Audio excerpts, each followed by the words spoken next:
In this section, we'll talk about how to enter treatment trains into the SGS.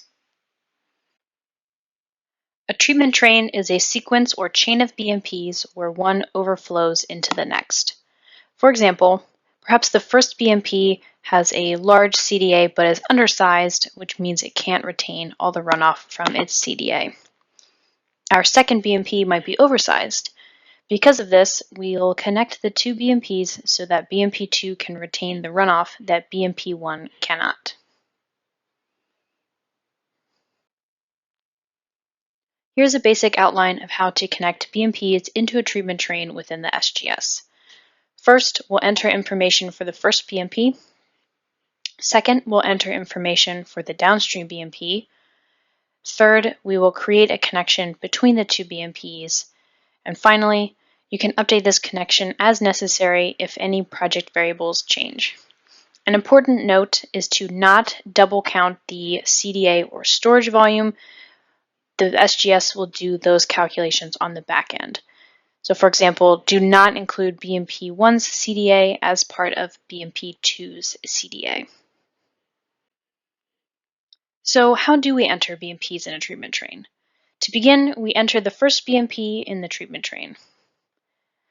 When entering a treatment train, you want the first BMP you enter to be the BMP that is the most upstream. The system will label this as BMP1 within the treatment train. Next, we'll enter the land cover for the CDA. In this example, it's 1,000 square feet of impervious area and 1,000 square feet of the BMP. Note that all the impervious area is VAA. This area is likely a parking lot. Notice that the BMP is undersized and the VAA volume is not addressed. It's for this reason that we'll need to add a downstream BMP to ensure that all the stormwater from this drainage area is being managed. And of course, save once you're done. Now this first BMP in the treatment train is saved, so we will now click the button Add Downstream BMP to add the next BMP. The SGS will automatically label this next BMP as BMP number 2. Remember to enter it as designed and do not double count any CDA or storage volume from this BMP. The SGS will do those calculations for you. Next, we'll enter the land cover for this area, 2,000 square feet of impervious area and 1,000 square feet for the BMP. Again, note that all the impervious area is VAA. Thanks to the larger storage volume of this downstream BMP, you'll notice that now the VAA volume for treatment has been met. And finally, click Save. The SGS returns you to BMP1. Look under Downstream BMP. Now the SGS identifies BMP2 as the downstream BMP.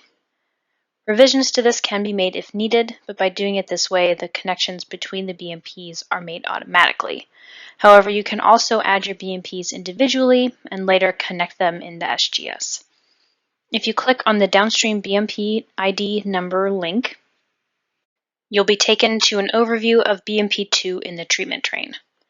Notice that now the VAA for the SDA has been addressed with the use of a treatment train.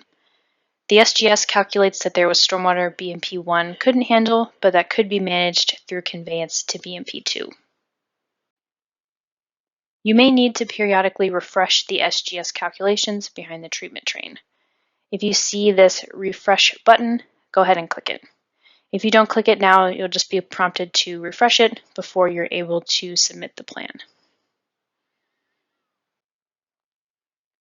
So to reorient ourselves, let's return to our SDA information form where you can see both BMPs that we added in the BMPs section.